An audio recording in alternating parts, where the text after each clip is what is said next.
if your fans were to give you superlatives on your best characteristics, what would they be?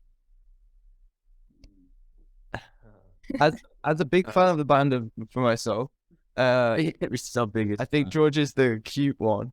George is, and he says good morning to the fans every morning. Oh, you see that? Yeah, every morning. Most mornings. I did for a while. I remember pretty spot on. Yeah. Okay. I would say Reese is known to be the funny one. Humorous. Really humor bone. Thank you. Found.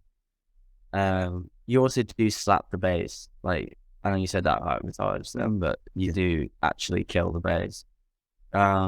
When you can hear it. When you can hear When it's coming out. When no one else is playing. Reese, you wish that they would turn you up a little bit more on stage. Not turn me up, just turn everyone else down. Okay. Sure. I have another question for you guys. And great answers, by the way. What is the biggest lesson you've learned from one another?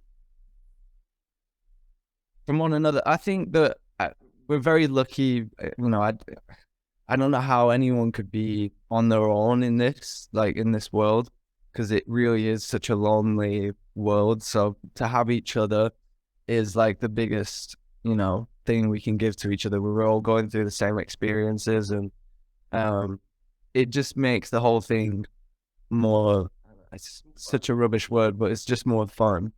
We have so much fun, and we're constantly joking around, and every journey, every plane journey, every car journey, we have each other. There's never a dull moment. We lived in a hotel room, just the three of a hotel room that had 3 beds, very small room for 2 beds at a mission 3 years. So Wow.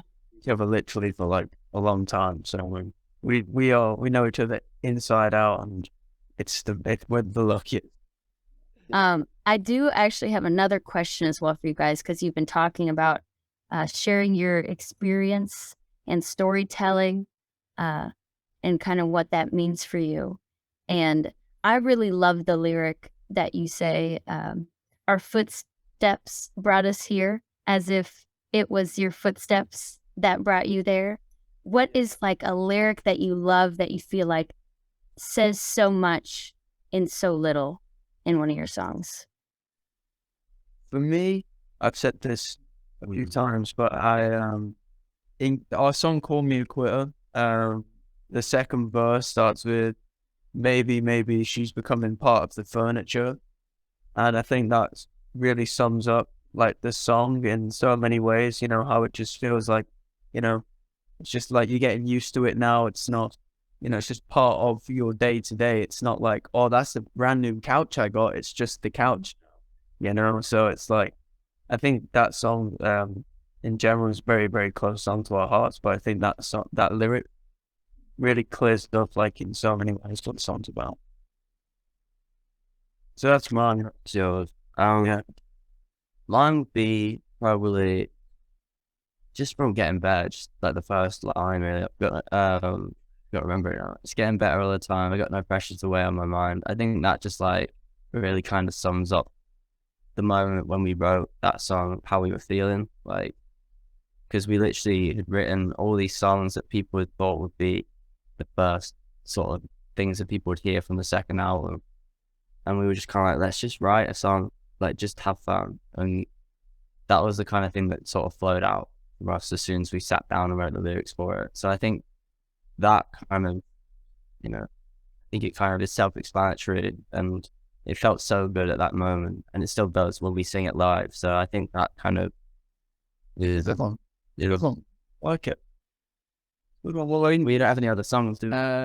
I think Go Just Balls, in terms of the lyrics, I could choose any of them. I think it's just one of my favorites that we've written lyrically.